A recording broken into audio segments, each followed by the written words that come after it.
Bueno, buenas tardes a todos. Ahí sí pueden escuchar. Estábamos esperando silenciados que todo el mundo pudiera conectarse. Eh, Les queremos dar la bienvenida a esta actividad.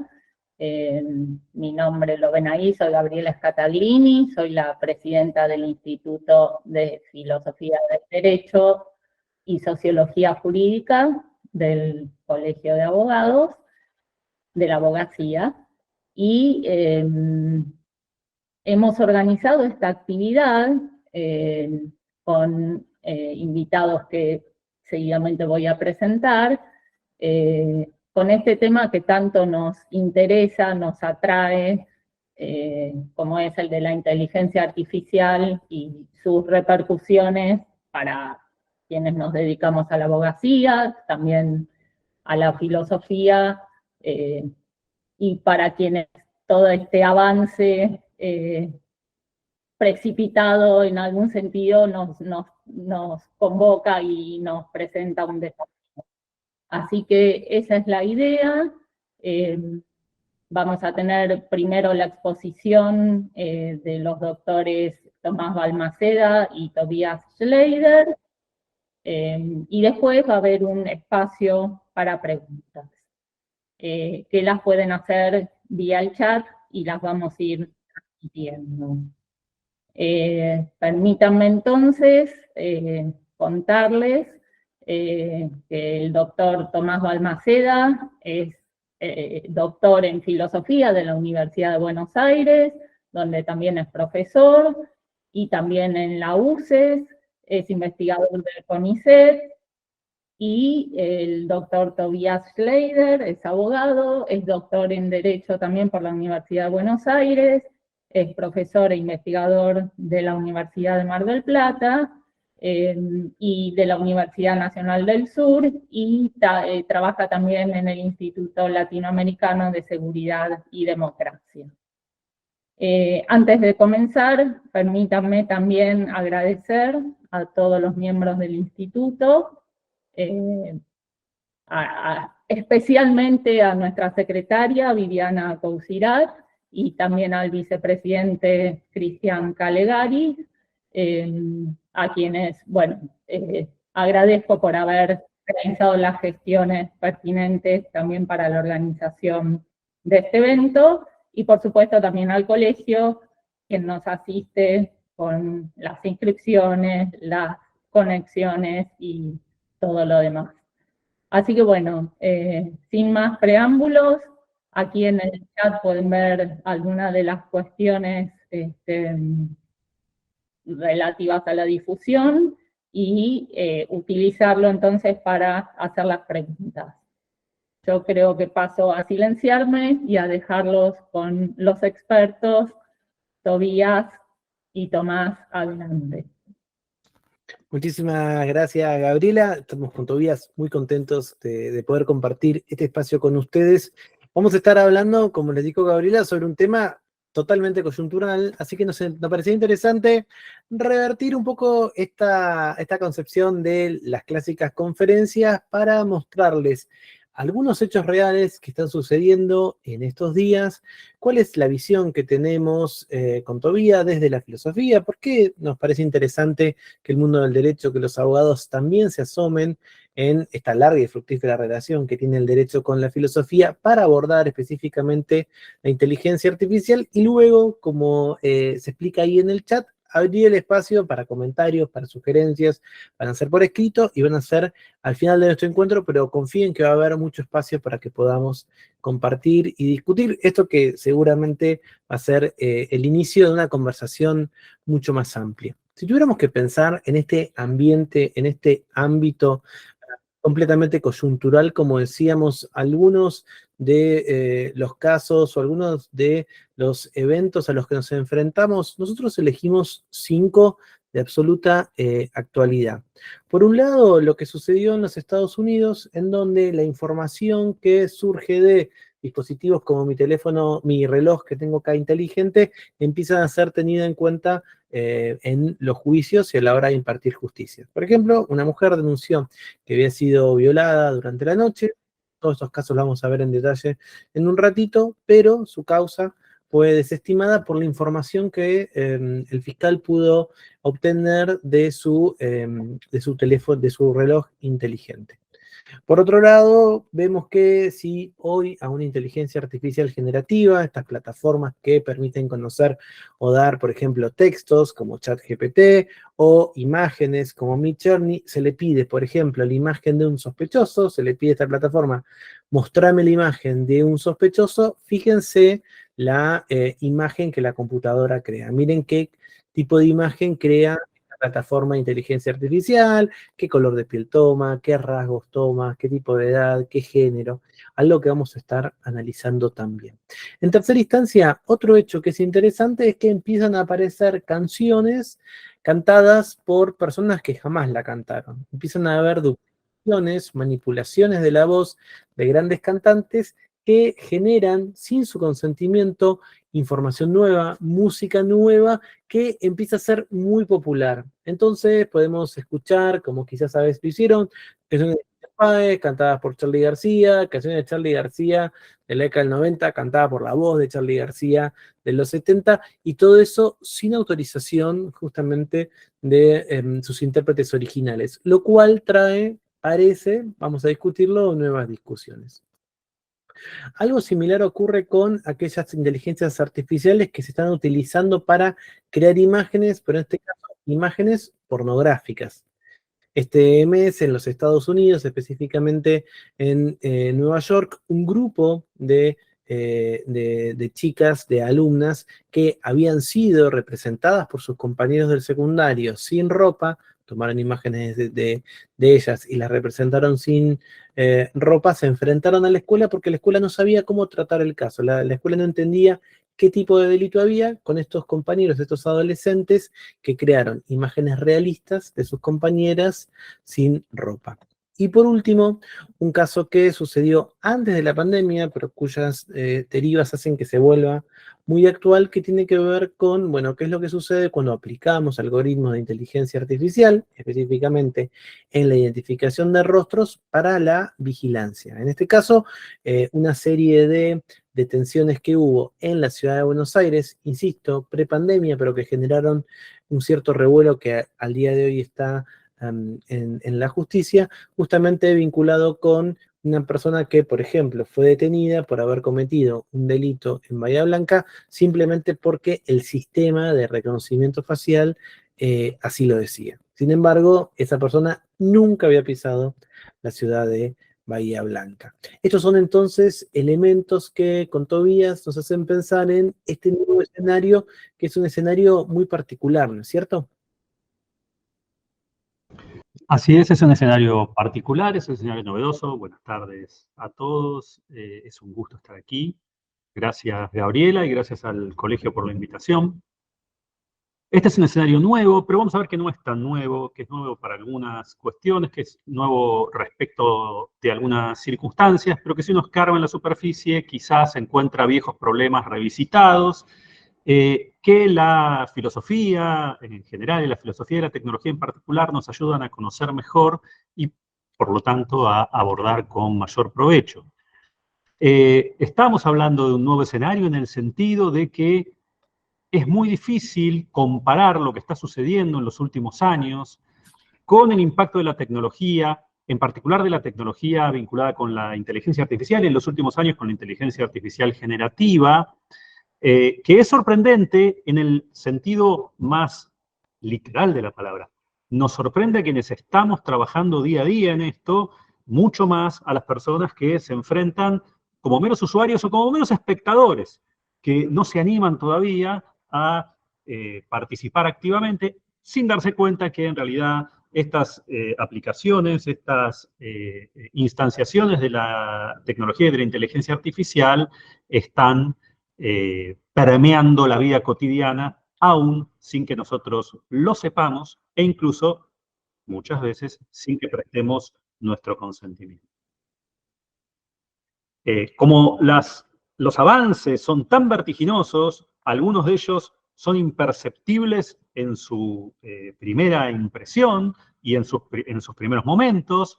Es muy difícil planificar sobre la marcha y reflexionar, tomar decisiones basadas en evidencia a partir de cuestiones que cambian todo el tiempo. Parece que estamos tratando de hacer pie en arenas movedizas hasta que encontramos una soga, una liana, y podemos agarrarnos y podemos tirar de ella y podemos salir y podemos empezar a entender dónde estamos situados y hacia dónde queremos ir. Las consecuencias no deseadas del uso de la tecnología en general y la inteligencia artificial en particular, como decía hace un momento, están empezando a verse de manera profunda y están teniendo implicancias en muchas de las disciplinas que ayudan a convivir a la sociedad, en particular al derecho. Los algoritmos, entonces, parecen estar reproduciendo algunas inequidades, por ejemplo, algunos sesgos del estado de situación actual, y también profundizando algunos de ellos. Y eso podría llegar a conducir a exacerbar muchas injusticias que la tecnología incluso viene, por lo menos desde la declaración de sus implementadores o de sus vendedores, a paliar. Entonces, muchos de los problemas nuevos, novedosos, que vivimos todos los días, son generados sobre la base de datos extraídos de nuestra propia vida, de nuestro propio cuerpo, algunos otorgados voluntariamente, otros otorgados con consentimiento no demasiado informado y otros directamente otorgados sin prestar conformidad de ningún tipo, y el empleo de las herramientas tecnológicas que, como dice ahí la placa, deberían mejorar nuestra vida, pero terminan profundizando inequidades. Y esto, por supuesto, genera desafíos nuevos para el derecho, desafíos nuevos para la justicia y desafíos nuevos para la política también, para ver hacia dónde modificar lo que existe para hacerlo mejor y no hacer algo simplemente por el hecho de hacerlo que redunde en mayores perjuicios en lugar de más beneficios, en una cuestión que por más que nos afecta en el día a día y en las cuestiones más pequeñas de nuestra cotidianidad, es un tema muy técnico que requiere de una reflexión adecuada y que requiere de, principalmente, un diagnóstico que no puede partir de la improvisación. Entonces, el diseño, la implementación, el monitoreo y la evaluación de las medidas que vayan adoptándose debe hacerse por profesionales, primero, muy preparados en la cuestión, que afortunadamente cada vez hay más, pero no son masivos, y en segundo lugar, de una manera multidisciplinaria, como vamos a ver más adelante en esta presentación. Es necesaria la reflexión crítica, es necesario situarla, localizarla en el contexto latinoamericano. Es importante que a todo esto sea transversal una perspectiva de género, interseccional, que no deje de lado las particularidades de cada una de las poblaciones que son impactadas por la tecnología. No es igual, la tecnología no impacta igual a los distintos grupos sociales, a las distintas minorías, a los distintos grupos económicamente diversos y, por supuesto, a las distintas expresiones de grupos subalternizados. Entonces, aquí es muy importante tener en cuenta estas diferencias a la hora de tomar medidas para paliar los problemas que el uso y el diseño de la tecnología aparejan. Y es por eso quizás que para nosotros nos resulta clave poder pensarlo desde la filosofía. De alguna manera, esa es mi formación no es del mundo del derecho, es del mundo de la filosofía, y justamente nos parece que este escenario desafiante, distinto, ahora vamos a zambullirnos y poder justamente meternos en cada uno de esos 5 casos que nos parece que son 5 intersecciones interesantes. Nos parece que la manera correcta de poder abordarlos tiene que tener como uno de sus factores a la filosofía. ¿En qué sentido? En el sentido de lo que nosotros llamamos el análisis filosófico, ¿no? El uso de la filosofía como una herramienta, pensar la filosofía desde una perspectiva analítica, que justamente es un espacio en donde se pueden delimitar mejor los fenómenos, sobre todo estos fenómenos, como decía Tobías, que parecen novedosos, pero que luego seguramente vamos a discutir entre todos y todas si son realmente novedosos o no, porque posiblemente varios de ustedes crean que, bueno, esto que parece tan nuevo ya lo he visto en tal lado, o me recuerda a tal otro, o podemos aplicar determinadas normas, principios, leyes que son para otro ámbito en este, o otros que realmente digan, no, mira, lo que estamos viviendo acá es una verdadera revolución. Lo que también sucede, y es algo a lo que nos enfrentamos de manera cotidiana, es que esta tecnología que genera asombro, que genera sorpresa, cuando vemos estos textos de ChatGPT, están lejos de ser perfectos, pero que son muy buenos. Estas imágenes, todas las imágenes que están viendo en la presentación, las creamos con Gemini, con una inteligencia artificial. Y por supuesto que no son perfectas, pero sirven bastante a lo que estamos mostrando y a lo que estamos haciendo. Eso nos genera un asombro. Ahora, ¿cómo lidiamos con ese asombro o qué es lo que hacemos? Puede ser complejo, ¿no? Estamos también en un momento en donde hay muchas narrativas, muchas preguntas en la sociedad de proporciones épicas. Están las personas que tienen narrativas muy apocalípticas, el famoso un robot me va a dejar sin trabajo, no, o qué va a pasar si un robot cobra conciencia y decide tomar decisiones, de las personas que no aceptarían el uso de inteligencia artificial en un montón de ámbitos que son tradicionales, y también las personas que frente al asombro simplemente lo abrazan y lo celebran. Entonces empezamos a escuchar palabras como esta que les decía, revolución. A veces se usa la idea de, bueno, es algo totalmente, como si fuese un crecimiento totalmente novedoso, nuevo, y que tiene esta cosa de justamente de un potencial inédito.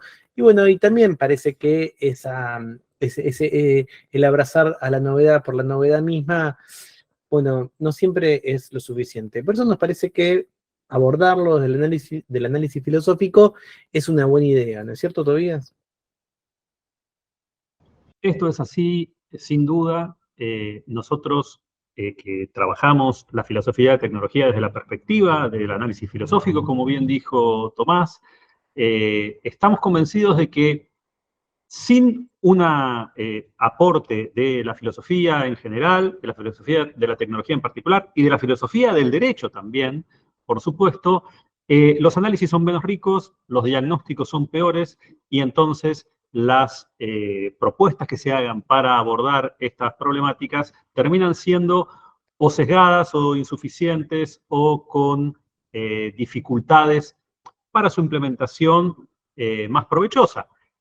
Y es lo que vemos cotidianamente, no solamente en nuestro país, en distintos lugares de Latinoamérica y en países centrales también, hemos visto implementación de medidas, de convenciones, de convenios entre países o de propuestas de regulación, ya sea desde el punto de vista de la ética o de cuestiones más técnicas, que adolecen de conocimiento de parte de quienes han puesto su empeño y su tiempo para, con sus mejores intenciones, tratar de regular las actividades que involucran a la tecnología. Esto es algo que poco a poco se va tomando conciencia, va comenzando a incorporarse esta multidisciplinaridad de la que hablábamos hace un momento y afortunadamente, poco a poco, como les decía, esperamos que cada vez sea mejor y cada vez se trabaje de una manera más adecuada en estas cuestiones. Quizás aprovechemos para presentarnos un poco mejor. Como les dije, mi nombre es Tomás, yo me dedico a la filosofía ya hace muchos años. Mi papá era abogado y estuvo mucho tiempo, bueno, toda su carrera en el Poder Judicial de la provincia de Buenos Aires, así que, digo, para los que son más viejos, yo crecí entre tomos de la ley gigantescos, o sea que hay algo ahí del mundo de los abogados que está siempre cerca de mi corazón y de mi casa. Y bueno, y hace más o menos 6 años, con Karina Pedache, que es filósofa, con Diego Lorer, Ana Pérez, con Tobias Schleider, empezamos a pensar en ese comienzo, hace 6 años, le decíamos filosofía del machine learning. En el caso de Karina y yo veníamos del mundo de la filosofía de la mente. Fuimos vistos un poco como, no sé si como locos, pero como parecía locada la idea de abandonar un área clásica de la filosofía por algo tan nuevo que quizás hace 6 años no se hablaba tanto de inteligencia artificial, y bueno, y formamos un grupo que se llama el Grupo GIFT. Yo después ahora les dejo la web por si quieren consultarlo y ver distintas publicaciones, y que nada, con Tobías, con Karina, con Diana, con Diego, nos dedicamos a analizar eso, y a lo largo del tiempo, en estos años, nos hemos cruzado muchísimo, sobre todo en el ámbito de las políticas institucionales en la Argentina y en otras partes del mundo, con personas del mundo del derecho, y nada, para mí siempre es un placer poder, esto que vamos a ver, Iván, y creo que va a quedar claro sobre el final de nuestra breve exposición, cómo estamos frente, a veces uno puede decir, la filosofía a veces habla de los nuevos animales, ¿no? Un animal nuevo, un bicho nuevo, y abordarlo desde una sola disciplina no es fructífero, no es bueno. Necesitamos justamente trabajar en equipo. Vamos a sostener que la filosofía es una buena manera para poder crear esos pasos comunicantes, así que espacios como este para poder compartir visiones me parecen súper beneficiosos. Yo soy Tobias Schleicher. Yo soy, como Tomás, no es abogado, pero es el más abogado de los filósofos. Yo soy el más filósofo de los abogados. Soy abogado, soy especialista en Derecho Penal, pero toda mi carrera de abogacía la hice estudiando en paralelo de manera autodidacta, si se quiere. Autodidacta es una mentira, porque con la ayuda de compañeros y de docentes, la filosofía. Y si bien no estudié en el grado formalmente filosofía, luego me doctoré en filosofía del derecho, y me dedico a la filosofía. Primeramente trabajé, como Tomás, filosofía de la mente, filosofía de la acción, y eso me fue llevando a trabajar, pasando por la filosofía del derecho penal a la filosofía de la tecnología, que es a lo que nos estamos dedicando ahora hace bastante tiempo, tratando de incorporar todos los conocimientos que la inteligencia artificial está trayéndonos literalmente cada día, y tratamos de trabajar esto de manera más técnica y de manera más divulgativa, para tratar de también ayudar a desterrar algunos mitos que andan dando vueltas por el ambiente y que nos llevan también, como vamos a ver dentro de un rato, a o tenerle miedo o no tenerle nada de respeto a la tecnología y pensar que es una herramienta que no nos puede hacer daño y que solo nos puede beneficiar. Entonces, en un punto medio tratamos de situarnos y tratamos de trabajar con la mayor responsabilidad posible, como les decía, en distintos ámbitos, en los ámbitos de la academia, en ámbitos de divulgación, en medios de comunicación, y también en el activismo, ¿no? En participar en lo que tiene que ver con propuestas de modificación de leyes y de regulaciones que necesitan, cuando nos convocan, del aporte que podemos darle nosotros desde la filosofía analítica. Buenísimo. La idea entonces es pensar 5 intersecciones, ¿no? En donde el derecho, la tecnología, en este caso la inteligencia artificial, y la filosofía nos puede servir. Y para esas 5 intersecciones elegimos entonces esos 5 casos con los que arrancamos, que nos gustaría ver en mayor detalle. Vamos a comenzar entonces, Tobías, con vigilancia y libertad negativa, ¿no? Esta es la primera de las intersecciones, el primero de los temas, y este es un ejemplo, un caso de muchos que se han dado, algunos con estado público muy notorio, otros no tanto, pero este fue muy importante porque fue un caso que tuvo aristas, ribetes de serie de Netflix. Fue algo que realmente implicó una gran cantidad de despliegue policial y judicial del Ministerio Público Fiscal para terminar en la nada. En la nada, bueno, en la nada para los papeles. Para este señor fue una pesadilla que nunca en su vida va a olvidar.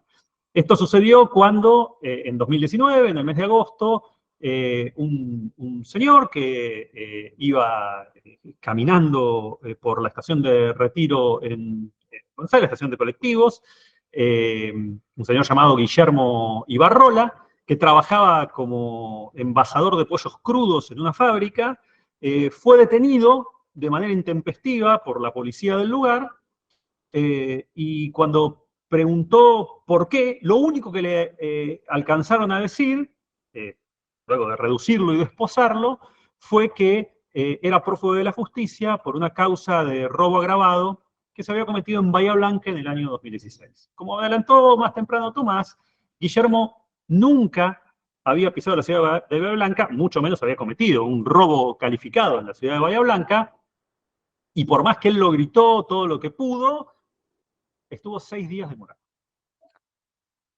En esos 6 días la pasó mal. Desde su propio relato, él dice, claro, por supuesto, para nosotros esto no es tan extraño, es lamentable, pero no es tan extraño, o es lamentable que no lo sea, que no sea tan extraño. Durmió sobre cemento desnudo, en una celda sin luz, recién le dieron una manta en la segunda noche. El delito que lo acusaban tenía una pena en expectativa de hasta 15 años de prisión y se lo recordaban esto a cada rato y no le daban ninguna explicación sobre su situación particular en concreto. A los pocos días fue trasladado desde la ciudad de Buenos Aires hasta Bahía Blanca. Y en el medio del viaje sucedió algo particular, y fue que la fiscal del caso comenzó a mirar los antecedentes del expediente. Y a poco de mirar se dio cuenta de que la persona detenida no era la persona buscada. Esto textualmente lo dijo Guillermo. Mientras me estaban trasladando, le sonó el teléfono a los policías. Era la fiscal que preguntaba si me estaban llevando esposado. Los policías responden que sí, porque me trasladaban en calidad de detenido. Parece que ahí les dice que me cuiden y que me saquen las esposas. Me hicieron poner los cordones, cambiaron el trato, me ofrecieron café y comida. Cuando llegué a la fiscalía, me explican que fue todo un error y la fiscal me compra un pasaje para volver en micro. Esto es una nota a América 24. Fíjense que Infobae titula: un hombre estuvo 6 días preso por un error policial. No se hace referencia todavía, esto es 2019, a la cuestión del error tecnológico, como en otras noticias posteriores, que también tuvieron notoriedad, en donde se hace mucho hincapié en el error de la tecnología. Y aquí hay una gran cantidad de preguntas, este es solo un compendio de las quizás que más inmediatamente nos podrían surgir, que tienen que ver con temas como este. Entonces, esto servirá para disparadores luego en el espacio de consultas, de preguntas y de debate. ¿Los errores en identificación de personas solamente son magnificados por la tecnología o son propios del empleo de la tecnología? ¿Son errores provocados exclusivamente por la tecnología? ¿Estos problemas son consecuencia del mero mal uso, de la mera aplicación de herramientas tecnológicas o tienen que ver con razones más complejas? ¿Debería marcar una diferencia en el tratamiento jurídico de estos casos el hecho de que el reconocimiento facial no exige un consentimiento explícito como otro tipo de reconocimiento identitario? Las huellas digitales, alguien tiene que poner su dedo. El reconocimiento de iris tiene que poner su ojo en un dispositivo. El reconocimiento facial, no. El reconocimiento facial incluso se puede hacer con fotos viejas, con videos viejos, no necesariamente en vivo. Y cuando es en vivo, la mayor parte de los casos, ni siquiera un cartel nos advierte que estamos siendo filmados en un espacio público. Es decir, no damos el consentimiento para que se nos identifique. Esto es, por lo menos, relevante, me parece, nos parece, para tener en cuenta en la discusión. ¿Qué otras cuestiones semejantes pueden derivarse de uso de la tecnología para monitorear a las personas? Y finalmente, una pregunta que nos hacemos siempre, para la cual nosotros tenemos una respuesta, pero que es una pregunta interesante para seguir ampliando, y para seguir ampliando sus aristas y para seguir ampliando esa respuesta. ¿Una sociedad más vigilada es necesariamente una sociedad más segura? Esto lo dejamos para conversar luego. Con Tobías somos docentes, como estamos seguros que muchísimos de ustedes también. Y este tipo de preguntas, cuando las llevas al aula, son súper interesantes, porque hay muchas intuiciones contrapuestas, enfrentadas, posiblemente esté sucediendo ahora mismo en ustedes mientras se lo preguntan, y si alguien más escucha, porque van a ver sobre el final que no todas las personas pensamos igual, sobre todo sobre estas cuestiones, y también hay distintos sesgos por generación. Van a ver que las personas más jóvenes, que son generalmente las que están en el aula, tienen una opinión diferente a la de nosotros, pero son todas preguntas absolutamente actuales, ¿no? Y que tienen que ver, y que a la vez queman, ¿no? Son muy necesarias. El otro caso que pensábamos, que nos parecía interesante en estas intersecciones que propusimos desde el título, tiene que ver cómo, bueno, cómo efectivamente toda nuestra vida se está convirtiendo en datos. Todos los aspectos de nuestra vida tienen que ver con datos. Veíamos entonces este caso, insisto, también es un poquito más viejo, es 2016, pero sentó jurisprudencia en los Estados Unidos, había pasado un año antes, en 2015, justamente Jenny llama por teléfono al 911, Jenny Risley, afirmando que un intruso la había violado en medio de la noche. Le dijo a la policía que se estaba quedando en la casa de un jefe durante un viaje de trabajo, que se había acostado a la medianoche y que vino un hombre desconocido y que la violentó, que la había justamente ultrajado sexualmente y la había violado en un baño. Cuando llegan, cuando cuando hace la denuncia por teléfono, llega la policía ve entre las cosas de Jenny un dispositivo que se llama Fitbit, quizás alguno lo tenga, es un dispositivo justamente, se llaman vestibles, wearables, ¿no? Es una bandita que controla los pasos que tomás, si te moviste, si efectivamente hiciste ejercicios, te va justamente controlando y registrando tu actividad física. Vio un Fitbit en el suelo, le preguntó de quién era, esta mujer dijo que era propio y se lo pidió y también le pidió autorización para poder usar su usuario y contraseña y encontrar justamente la información que tenía registrada. Eso fue definitorio para que se declarara justamente culpable a quien era justamente la denunciante de falso testimonio. De acuerdo a los fiscales, ese dispositivo lo que decía era que era mentira que ella había estado durmiendo durante la medianoche y que en ese momento había llegado una persona que la violentó y la violó. Por lo tanto, se desestimó completamente la denuncia, solamente con esa información sobre uno de los casos, o sea, sobre una parte de ese testimonio. Eso hizo que a partir de ese momento, en los Estados Unidos, justamente la información que tienen nuestros relojes inteligentes, Apple Watch, yo tengo acá un Galaxy, posiblemente ustedes tengan algún otro, pueda servir justamente como evidencia incluso en casos de homicidio. Eso es muy interesante porque de alguna manera, en ocasiones, el uso de esa información parece estar por encima del testimonio, parece estar por encima de la información que las personas pueden dar de sí mismos. Le creemos más a ese dispositivo que al testimonio mismo de las personas, ¿no? Y uno podría ahí también pensar en estas distintas dimensiones que se generan con estos casos, que es lo que sucede, por ejemplo, con nuestra información privada, ¿no? ¿Quiénes son? ¿Quiénes usan esa información? Por ejemplo, todo lo que, yo por ejemplo tuve Fitbit muchos años, todos los que teníamos Fitbit, cuando Google compra la empresa Fitbit, mi información privada automáticamente pasó en manos de Google. Mi información con Fitbit estaba con ciertos términos y condiciones y cuando la compañía es vendida a Google pasa a unos nuevos términos y condiciones, donde no me quedaba otra más que aceptarlo, porque, como dicen ahí, si yo no aceptaba el uso de política de privacidad que tenía Google, mi reloj, que había costado cierto dinero, mi dispositivo para contar pasos y actividad física, hubiera quedado virtualmente inútil, ¿no? No serviría para nada. Y esto que vemos acá es un caso real, en España nos causó un poquito de gracia, también para un poco más de liviandad entre homicidios y violaciones, pero es interesante, una persona acude a la emergencia, a una guardia médica, justamente porque le asegura al doctor que no tiene pulso. No tengo pulso, debo estar enfermo porque no tengo pulso, ¿y cómo que no tiene pulso? Le dice, ¿usted lo veo bien? No, dice, me usé el teléfono, el reloj, y mi reloj dice que tengo 0 de pulso. Y lo reinicié y lo volví a usar y tengo 0 de pulso. Tengo que estar enfermo. Fíjense lo que dice el médico, ¿no? Acude porque el reloj inteligente suele marcarle una frecuencia cardíaca entre 60 y 72 latidos por minuto y ahora le marca 0. Lo reinició 2 veces y sigue marcando 0. Se encuentra bien, no presenta clínicas, no disnea, muestra, no se observa patología. ¿Cuál es el diagnóstico del médico? Bueno, funcionamiento incorrecto del reloj inteligente. Y lo que le sugiere es, se aconseja valorar los síntomas antes de acudir al sistema sanitario. Se aconseja reparar el reloj inteligente.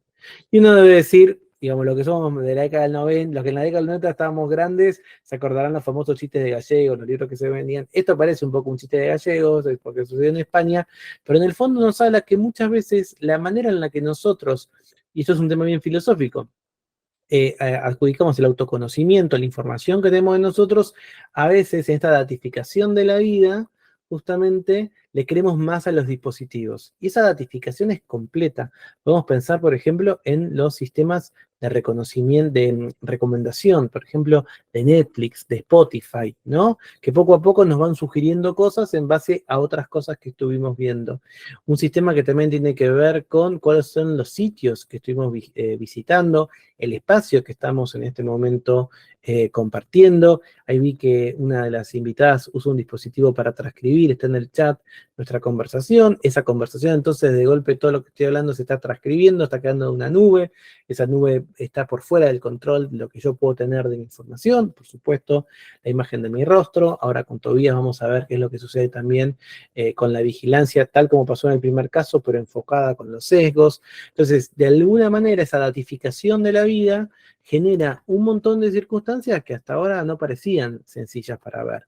También acá elaboramos una larga lista de preguntas, cuestiones con las que nos enfrentamos, pero tiene que ver justamente con, bueno, ¿cuáles son esas preocupaciones que, como vemos, van de la mano, legales y del almacenamiento y el procesamiento de esos datos biométricos? ¿Cuáles son mis derechos? ¿Cuáles son los derechos que tengo sobre mi rostro, por ejemplo, en este momento que yo decido asistir a esta charla y que una cámara me está filmando? ¿Cuáles son cuando estoy obligado, por ejemplo, en una universidad a dar clases de esta manera?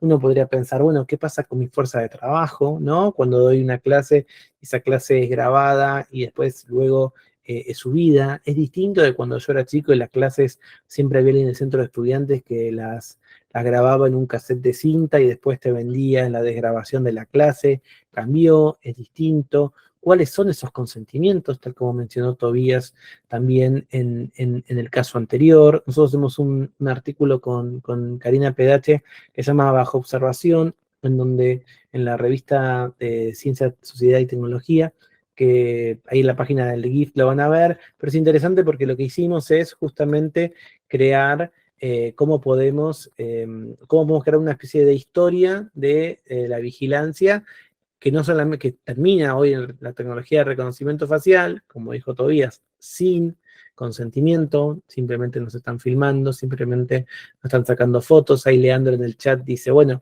tenés la webcam tapada. También es impresionante, ¿no? Cuando ven las entrevistas a Mark Zuckerberg, a Bill Gates, todos tienen la cámara tapada con una cintita. Los grandes millonarios no quieren que esa cámara que supuestamente no funciona lo tengan. Lejos de la paranoia, pero voy a decir, bueno, por algo ahí sucede, ¿no? Y estuvimos convirtiendo eso. ¿Por qué no seguimos usando un sistema mucho más eficaz y eficiente con menos errores como nuestra huella dactilar? Sin embargo, ahora parece viejo. A todos se nos ocurre cuando éramos chicos, teníamos que, el famoso tocar el pianito, cuando teníamos que hacer los documentos o ciertos trámites, ¿no? El olor de la tinta, no, es mucho más canchero que me saquen una foto, que reconozcan mis rasgos. Bueno, hay algo complicado con eso, que son algunas de las preguntas, en este caso vinculadas más con la datificación de la vida.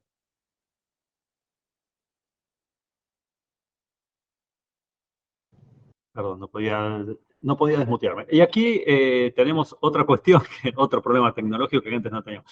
El impacto de los sesgos y algo que mencionamos mucho, esto de que la tecnología apareja muchas veces, la reproducción o la magnificación de sesgos preexistentes, se da muy particularmente en el resultado del entrenamiento, es decir, en la producción de imágenes generadas por inteligencia artificial. Este es un ejemplo muy elocuente en donde un sistema que se utiliza por muchas de las policías de los Estados Unidos es un sistema que sirve para hacer identikits, por supuesto. Pero a este sistema de inteligencia artificial, si el prompt, si el pedido que se le hace es simplemente que proporcione la imagen de una persona sospechosa, el resultado es este. o muy parecido a este. Este es un resultado real, ¿no? Pero, o muy parecido a este. Y cuando se le pide la descripción, esa descripción es la de un hombre de unos 40 años, o comenzando sus 40 años, con un color de piel marrón y con pelo oscuro, con cejas anchas, con ojos marrones, con una nariz también ancha, con con la mandíbula de cierre, el corte de la cara con ciertas características, y sin barba, claramente remedando una versión tecnificada de las ideas de Lombroso. Y acá no es tan casual recordar a Lombroso, porque no hay tanta diferencia obviamente, salvando las distancias, en las razones por las cuales los sistemas de generación de imágenes en estos temas ofrecen este tipo de resultados y por qué las conclusiones, más allá de los prejuicios que Lombroso traía de la cuna, digamos, o desde el principio, por qué llega a esos resultados, y es por digámoslo en términos más actuales, la base de datos desde la cual partimos. Si nosotros vamos a mirar simplemente las personas que se encuentran detenidas en cierto momento histórico, en ciertos lugares, en las prisiones, vamos a ver una cierta uniformidad. De ahí podemos sacar conclusiones completamente diversas. Una conclusión que diga, esto que estoy diciendo es una obviedad, que hay sesgos en el sistema, sesgos en un sentido, sesgos primarios, en un sistema de selectividad del sistema penal, del derecho penal, o bien que la mayoría de la gente que delinque y por lo tanto va a prisión tiene ciertas características, ciertos rasgos físicos. Claramente, quien opte por una u otra posición deberá justificar por qué optó por esa posición.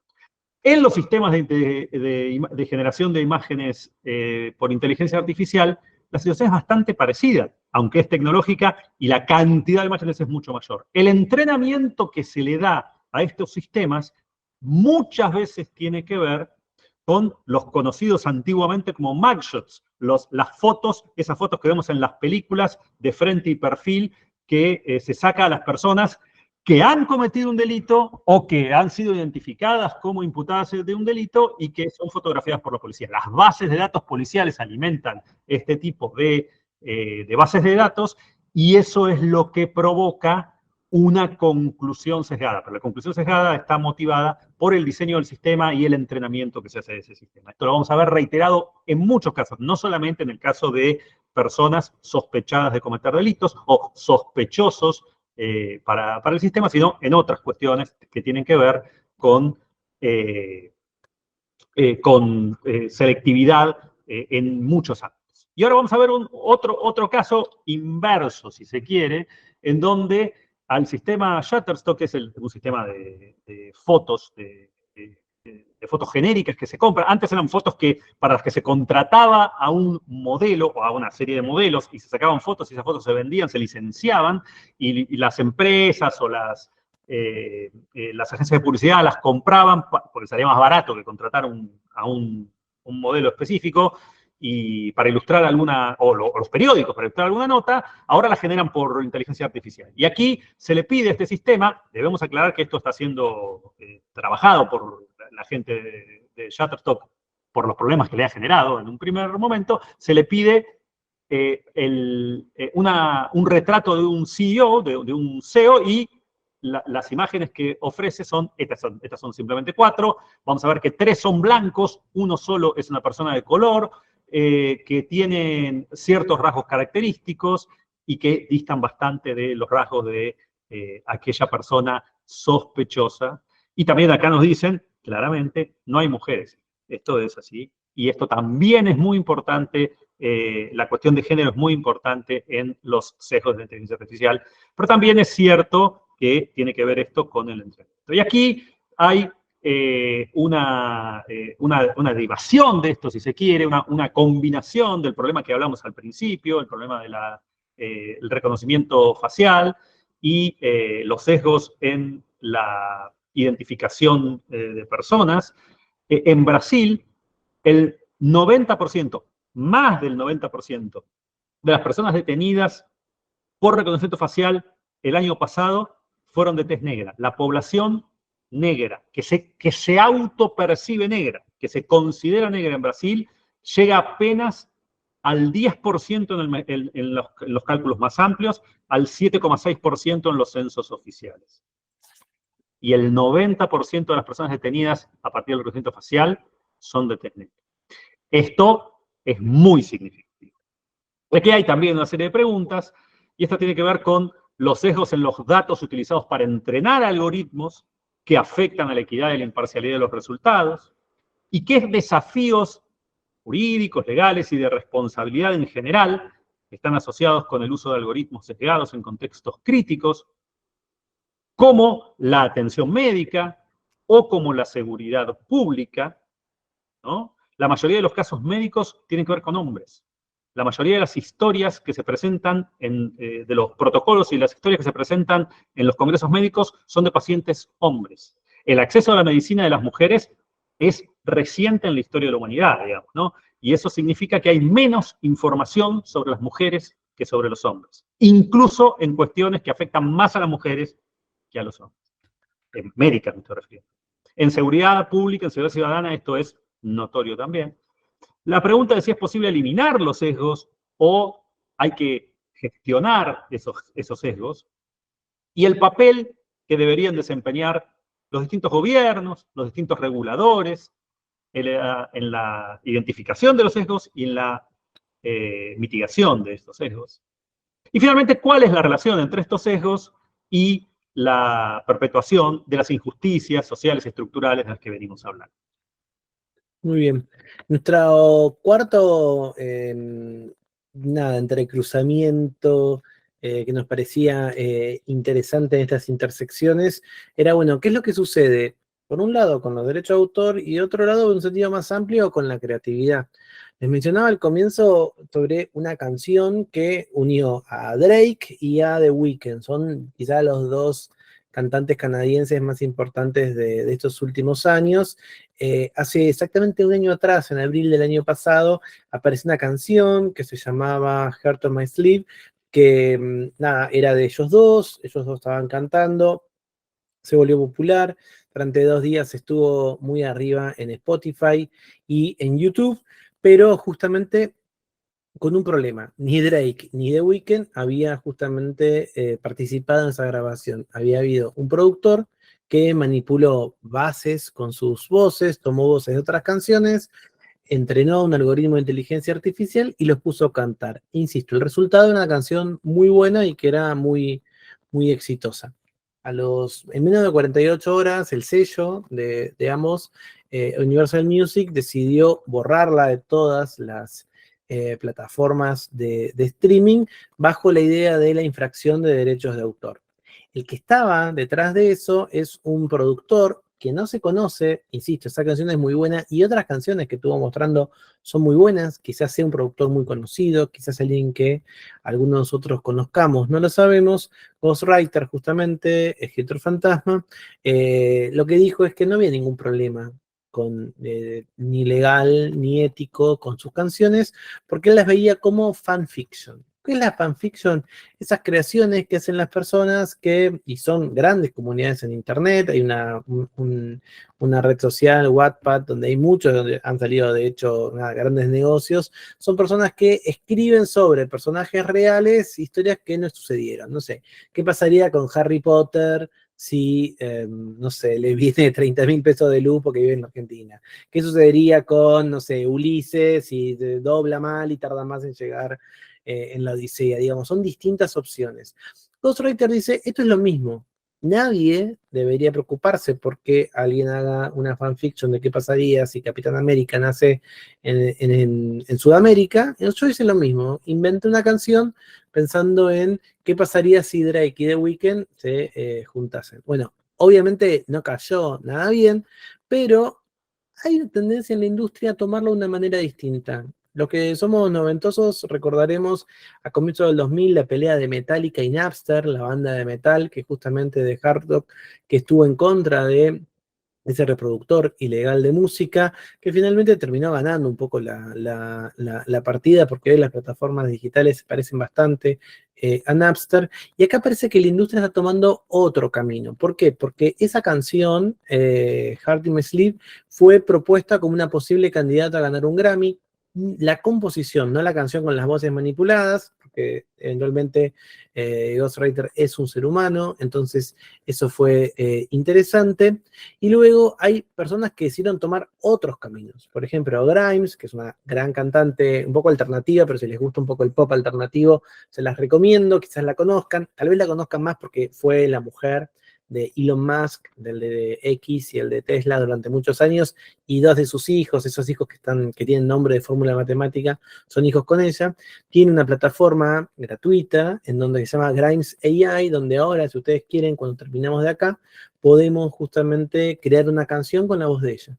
Lo único que pide es recibir el 50% de las regalías. O sea, el 50% de lo que creemos va a quedar para ella. Pero podemos ser, nada, autores de una canción que cante una gran estrella pop. Y es algo interesante que ella está contando que dice, hay muchas canciones que ya en Spotify, si buscan Grimes, AI, IA, van a ver que hay muchas canciones que están rankeando y que todas las canciones que son exitosas, ella dice, ay, mi nuevo disco va a ir para ese lado, qué casualidad. Está como haciendo una especie de gran laboratorio, a cielo abierto, de probar qué canciones funcionan y qué no.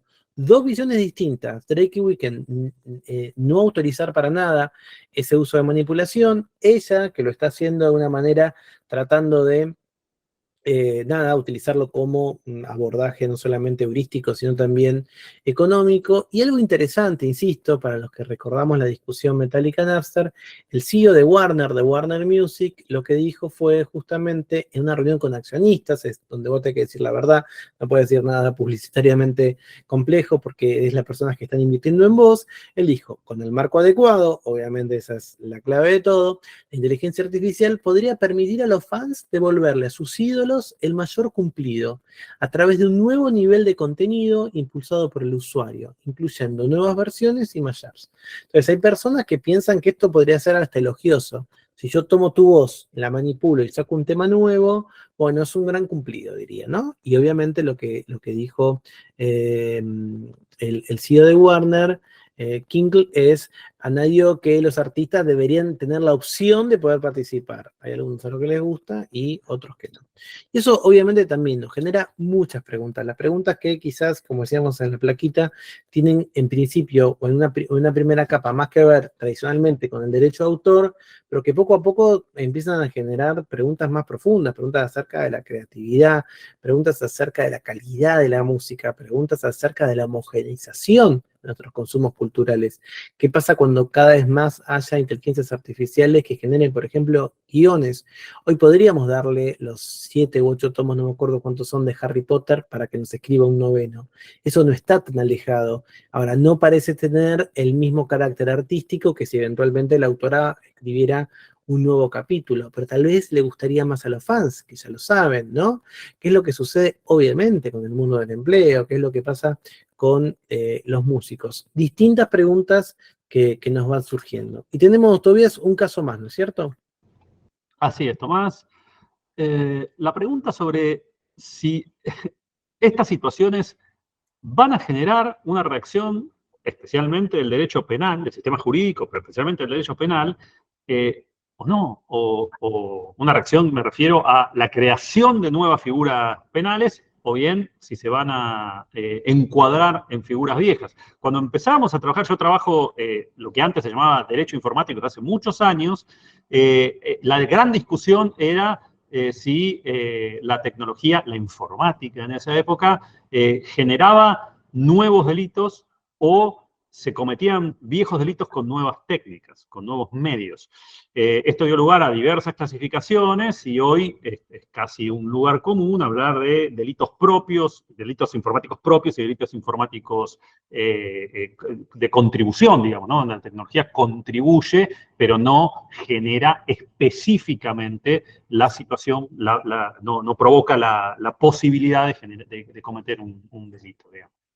Y este caso es un caso muy curioso, en donde una madre y una hija lideran un grupo que actualmente está en disputa, esto lleva un par de años, un grupo de chicas, de adolescentes, de una secundaria de Nueva Jersey, que alertaron a las autoridades del colegio y luego de la policía y la justicia, porque varios adolescentes también habían tomado imágenes de sus compañeras, imágenes de fiestas de graduación, imágenes de la vida cotidiana de estas chicas, y con un software de inteligencia artificial habían fabricado, habían generado imágenes de sexo explícito que las tenían como protagonistas. Como ha pasado muchas veces con actrices famosas. Pero en este caso eran sus compañeras las que veían todos los días.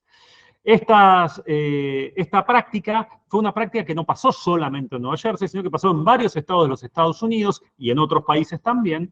Y en los últimos años ha habido una cantidad interesante, importante de denuncias por estas aplicaciones de nudificación que manipulan fotos reales, fotos incluso a veces cedidas voluntariamente por las protagonistas de esas imágenes, pero que por supuesto eran fotos en donde estaban vestidas. Y estos programas, estos sistemas, las convierten en fotos desnudas de esas protagonistas. Y estas fotos fueron compartidas por todos lados y les han generado problemas de toda índole, como ustedes pueden imaginar. Entonces, ¿cuáles son las medidas que pueden tomarse para proteger, sobre todo a las personas menores de edad, a las niñas, a los niños, a los adolescentes, contra el uso indebido de estos deepfakes? Y la pregunta que sigue es si es ético, ya no simplemente si es delictual, sino si es ético utilizar tecnologías de este tipo para crear cualquier contenido visual, incluso de personas más protegidas por el sistema que los adultos. ¿Cuáles son las implicancias de que un niño o niña adolescente sea representado falsamente en un deepfake con fines maliciosos o ofensivos? ¿Y cómo pueden adaptarse o reformarse las leyes, las normas, las reglas existentes para abordar esta problemática de los deepfakes? Miren, qué interesante, Romina en el chat. Y ahora ya vamos a ir a unas conclusiones y vamos a abrir el espacio para preguntas. Así que ahora en un ratito, nada, hacemos canilla libre de preguntas. Romina dice, sucedió un caso similar en una universidad de San Juan. Y eso es para nosotros súper interesante porque a veces, y eso es lo que nos atrajo mucho de la generosa invitación que nos hicieron a compartir con ustedes algunas de nuestras ideas, porque a veces se piensa que lo que a nosotros nos gusta pensar o reflexionar es sobre el futuro, es lo que va a venir, cuando en realidad son cosas que nos enfrentamos todos los días. Nos enfrentamos primero en nuestras casas, en nuestra cena, los que tenemos hijos adolescentes, los que tenemos alumnos jóvenes, nos enfrentamos a realidades que quizás no sabemos, nos enfrentamos también a nuestras propias realidades, digamos, en nuestro quehacer, y luego, obviamente, en la sociedad. Entonces, ese caso que nombra Romina no lo sabemos, nos interesa mucho más lo que sucede en nuestro país que en otra latitud, pero fíjense cómo eso va justamente avanzando. Hicimos brevemente 5 conclusiones que son simplemente, como dijimos al comienzo, disparadores, ¿no? Para empezar a imaginar. Por un lado, nos preguntamos cuánto hay de novedad en esto. Nos encantaría que después también nos puedan contar ustedes qué es lo que piensan, si realmente creen que a lo que estamos charlando es algo que es distinto, revolucionario, cualitativamente diferente, o simplemente es una actualización o una instanciación de algo que ya existía, porque eso también implica cómo se tiene que adaptar la legislación a eso. Tenemos que crear nuevas leyes, tenemos que crear nuevos métodos, o podemos utilizar los que ya tenemos y empezar a aplicarlos. Y luego esto que mencionábamos con Tobías comienzo, de cómo justamente el asombro que genera esta tecnología parece que está de alguna manera vinculado con 2 polos, ¿no, Tobías? Como una tecnofilia y una tecnofobia. Claramente, esto es así. Por un lado, están quienes abrazan a la tecnología como la panacea universal, como la solución para todos los problemas, sin ninguna consecuencia negativa, y está quienes le tienen un rechazo casi atávico a la tecnología y se ponen en una posición extrema, en una posición de rechazo, en una posición de gran miedo, y terminan por no aprovechar los avances y las facilidades que la tecnología puede ofrecerle, y no se dan cuenta además que están utilizando tecnología cuando usan anteojos, cuando usan lapiceras o cuando usan distintos artefactos que le facilitan la vida cotidiana.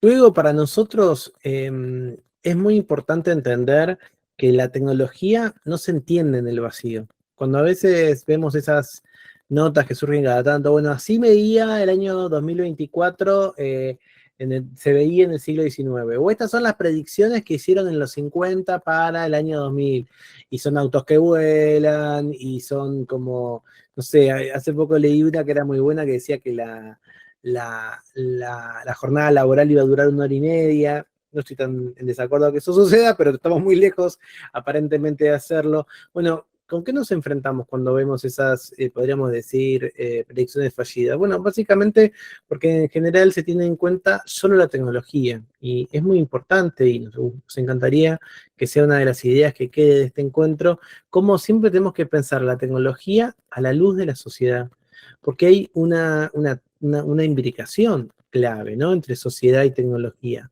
No entiendo a la tecnología si no entiendo a la sociedad que la crea, en la sociedad en la cual se aplica, la sociedad que la diseña y que la pone en juego, pero tampoco entiendo a la sociedad sin su tecnología, ¿no? Como que de alguna manera a lo que nos enfrentamos es a una mezcla en donde se están dando, por un lado, transformaciones de la tecnología en su uso, en su comunicación, en su diseño por la sociedad, y una sociedad que está siendo transformada por la tecnología. Y eso implica todavía también que haya, nada, una actualización profesional, ¿no? Esto es así, cada vez hay más profesionales que se forman en cuestiones vinculadas con la tecnología. No solamente el derecho, pero lo que nos importa hoy, y especialmente en el derecho. Esto lo estamos notando, afortunadamente también en nuestro país. El interés que ha demostrado esta conferencia también es un indicio de esto, ¿no? Hubo más de 120 inscriptos, casi 100 participantes en algún momento. Esto es un signo de que esta es una problemática que interesa, que preocupa y que genera participación. Y está bueno que los gobiernos empiecen a tomar conciencia de que estas cuestiones no son simplemente apretar un botón, sino que tienen un trabajo previo, un trabajo que requiere de los profesionales más formados y de los recursos humanos mejores que se puedan conseguir para llegar a resultados más satisfactorios en el abordaje de las problemáticas que la tecnología y la inteligencia artificial traen para, en última instancia, la vida mejor de las personas. Y por último, pensamos que realmente nada, la filosofía y el diálogo de la filosofía con otras disciplinas como el derecho es clave. Por eso estamos tan contentos de poder participar acá y traer nuestras ideas, porque nos parece que entendida como análisis filosófico, entendida como un buen recurso, justamente sirve para analizar los fenómenos, entender. Una buena pregunta que puede surgir o algo que pueden tener en la cabeza es, bueno, pero exactamente qué es la inteligencia artificial. Y lo que vamos a encontrar es que distintas personas crean distintas cosas, y para alguna visión más histórica es un programa científico que comenzó en la década del 50, para algunos de nosotros es algo que tiene 2 años, alguien que puede pensar que surgió con el ChatGPT y que no está antes, ¿no? Por otro lado, como decía Tobías, poder darle un abordaje latinoamericano y argentino, ¿no? De alguna manera, lo que también nos damos cuenta es que a veces se utilizan soluciones o plataformas que se aplicaron, sistemas en otras regiones del mundo, y se las aplica sin más acá en la Argentina, sin entender justamente las particularidades y visiones. Y luego justamente nos parece que cuando ampliamos y abrimos el camino para eso, lo que estamos haciendo es creamos justamente mejores vasos comunicantes, mejores lazos, ¿no? para poder tenerlo. Bueno, eso es un poco lo que nosotros habíamos traído como visión. Como les dijimos, la idea es justamente usar estos minutos finales, son bastantes igual por suerte, para poder charlar. No se puede utilizar el micrófono, tienen que escribir la pregunta. Voy a arrancar con una que apareció acá, que me parece súper interesante. CB cuenta, el usuario CB, habla sobre que el sistema de reconocimiento facial de prófugos del gobierno porteño está suspendido, y eso quizás fui yo que lo conté un poco mal cuando yo les dije que era un tema que era prepandémico, pero que era totalmente de actualidad, porque esa discusión acerca de cómo ponerlo en juego es justamente la que se está desarrollando en estos días en los tribunales porteños, acerca de cómo utilizarlo o no. Por supuesto, tuvo algunas derivas distintas y más complejos, en donde justamente, como dice ahí Flavio, el caso puntual que trajimos había sido un error en la carga de datos de RENAPER. Tenía justamente la persona que estaban buscando, tenía otro nombre y otro DNI, y sin embargo aparecía el de Ibarrola como la persona indicada. El inconveniente ahí, un poco tomando lo que decía Tobías acerca de la tecnofilia y la tecnofobia, era que durante 5 días nadie se había puesto a cotejar los datos, convencidos de que aquello que decía la inteligencia artificial era justamente la verdad. A nadie le parecía correcto poner en duda si se estaba buscando a esa persona o no. Pasó que justamente fue una fiscal durante el traslado la que justamente se dio cuenta, y ahí es también interesante, dice Flavio, el sistema funcionó correctamente, son los riesgos de la IA que vamos a tener que enfrentarnos. Justamente lo que nos pasa también con esto es, bueno, cómo es la percepción que tienen las personas y cómo actúan, cuáles son esas bases de datos, y puntualmente lo que menciona CB acerca de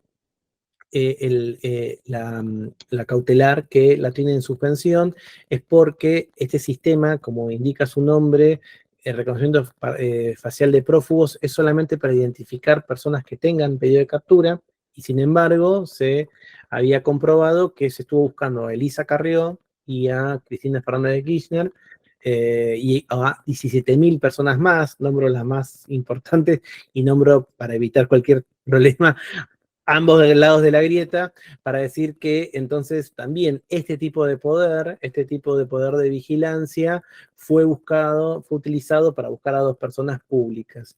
El sistema debería tener trazabilidad acerca de quiénes son las personas que piden información sobre un sujeto particular, y lo que se demostró en la justicia es que ese sistema está corrupto, está roto. Entonces se pueden buscar información, yo podría buscar todas las imágenes de Tobias Schleider sin problemas, aunque no sea un prófugo, y sin embargo no podrían no podrían identificar que fue Tomás Balmaceda el que pidió esos datos. Es lo que sucedió con Elisa Carrió y con Cristina Fernández de Kirchner. Entonces, de alguna manera también cuando instalás un sistema de estas características, como bien indica Flavio, tenés que fijarte que la base de datos mínimamente sea correcta, y no fue el caso, y sino que también su uso excede largamente para el cual había sido planeado.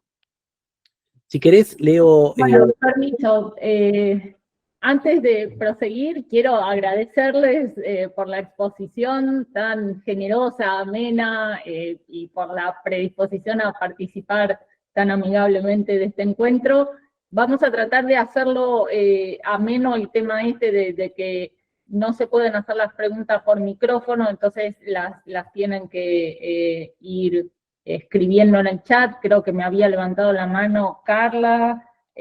Carla, si podés escribirlo. Cristian también había levantado la mano, ahí la escribió.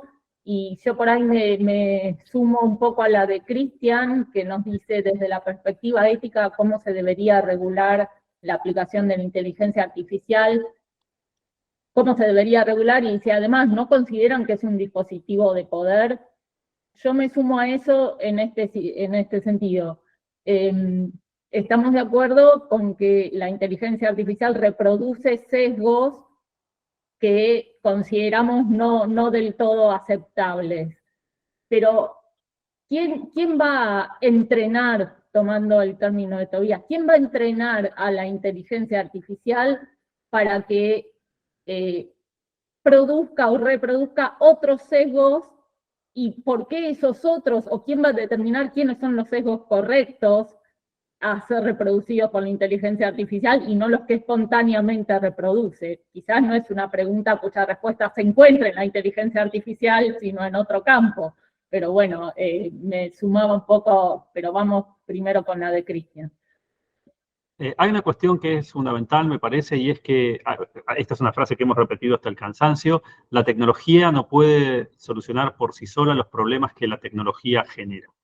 Y esto es algo que, si partimos de esa base, vamos a tener un largo camino desandado y vamos a tener que trabajar, digamos, desde un escalón de este camino que nos ahorra mucha discusión y mucha pérdida de tiempo.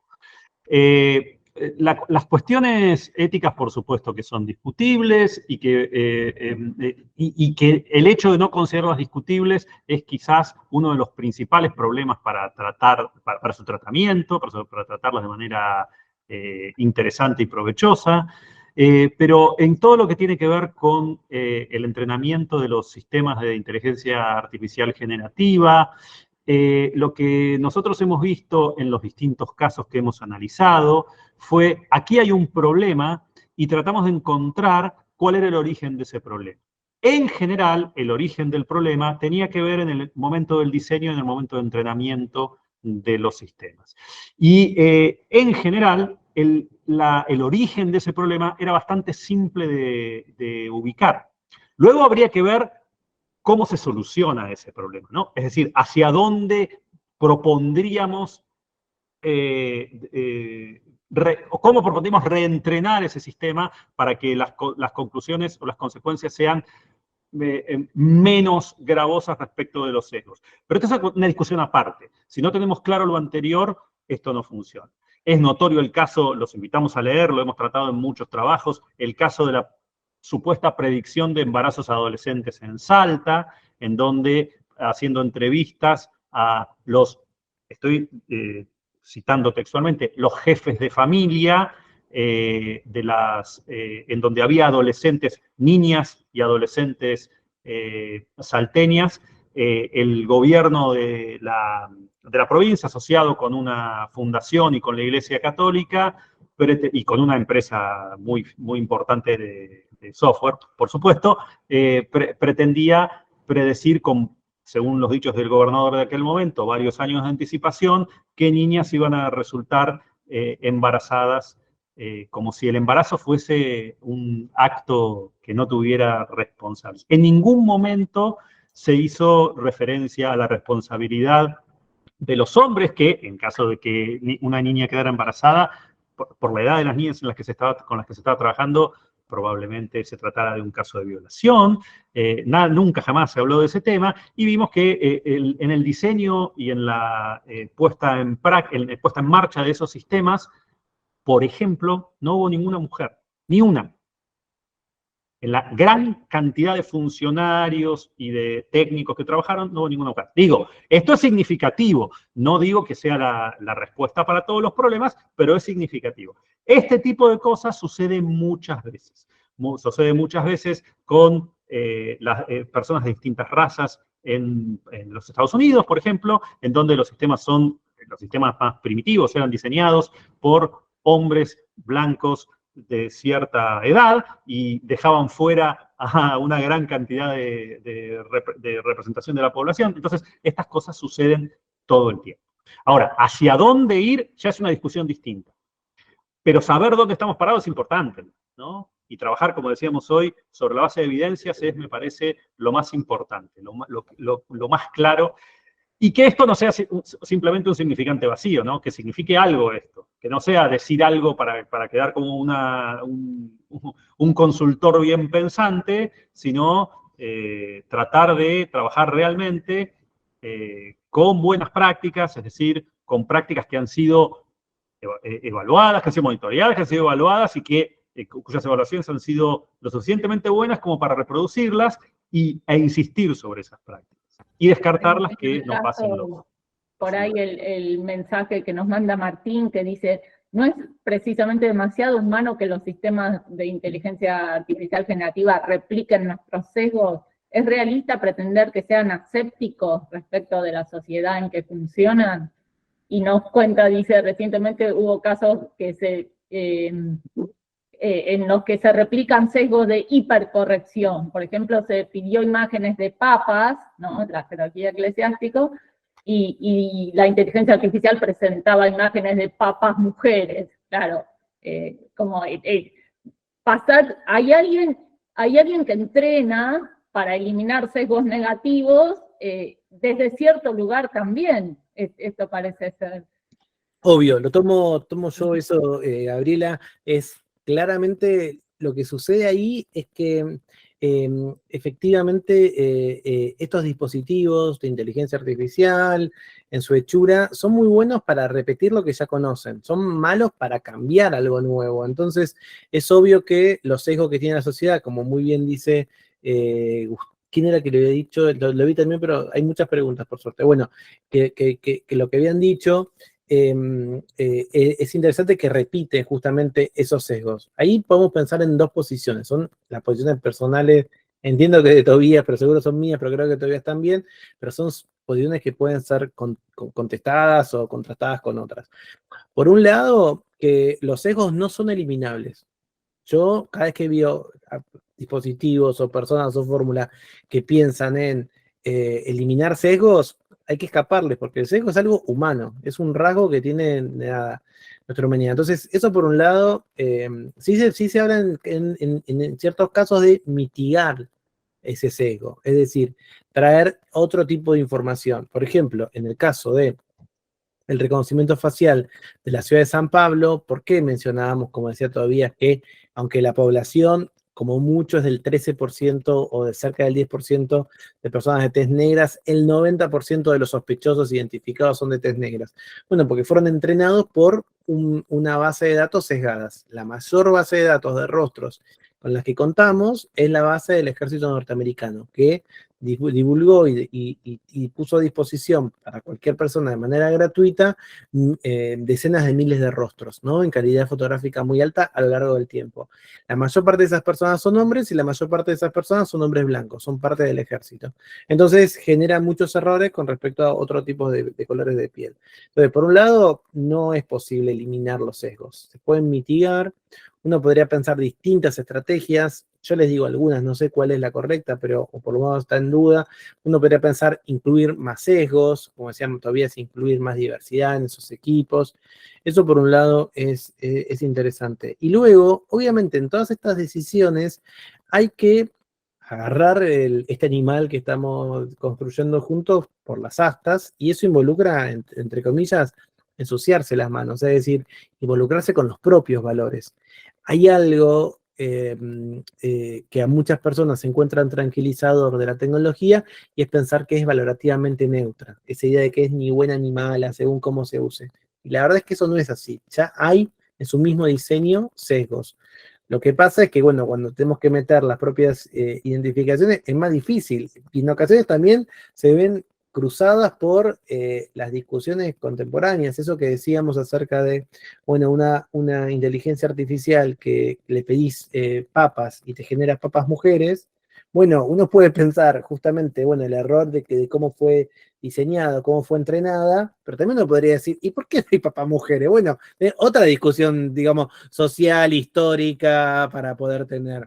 Por eso para nosotros, como decíamos y dijimos en la presentación y repetimos ahora, es tan importante muchas miradas, de muchas disciplinas, de mucho. Y sobre todo, no exportar sin un ojo crítico soluciones del exterior. La República Argentina y cada sociedad interna dentro del país tiene como características muy particulares. Entonces también hay que ponerse a pensarlo.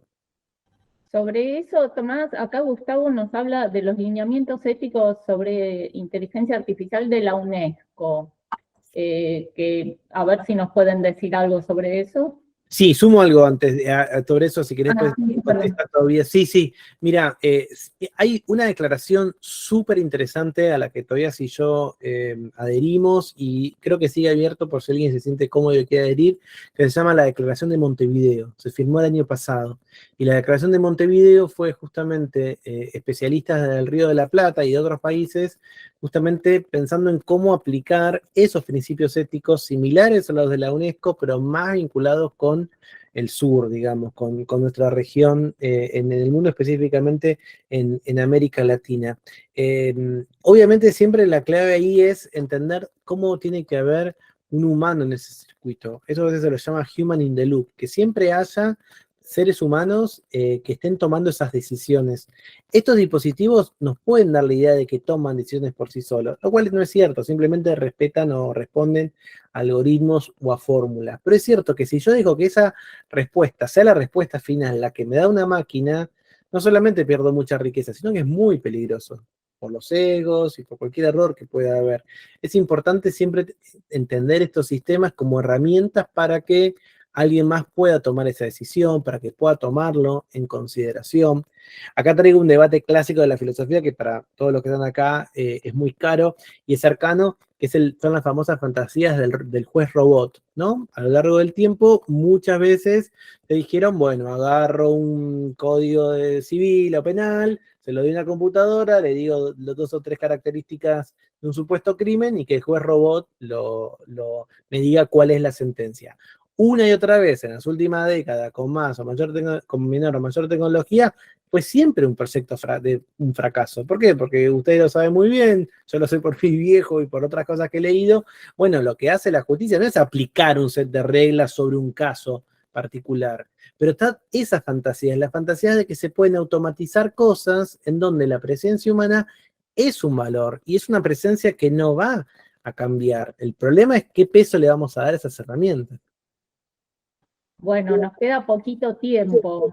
Respecto de esta fantasía que sí nos atraviesa a todos, los que hacemos filosofía del derecho más todavía, confieso que yo la he tenido en el sentido de decir, porque en su momento se trató de usar lo que en otro momento se llamó inteligencia artificial, ¿no? Una cosa de carácter deductivo, pero ahora esto sería de naturaleza distinta y todo lo que siempre hemos dicho, bueno, una regla, sus casos de aplicación no se pueden conocer de una vez y para siempre, no podemos algoritmizar las reglas en términos de condiciones suficientes y necesarias de manera de conocer de una vez y para siempre todos los posibles casos de aplicación. Esto no se puede hacer en principio, pero uno ahora se pregunta si con una inteligencia artificial generativa esto no tendría una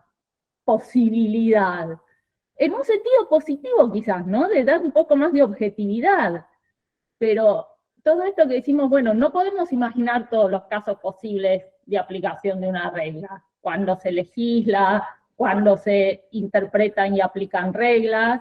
Hay momentos en que se toma una decisión porque este caso no estaba previsto, porque siempre nos enfrentamos a nuevos desafíos, nuevas tecnologías, cosas que no hemos imaginado. Pero ¿y si la inteligencia artificial pudiera imaginar todos los casos posibles de aplicación de una regla?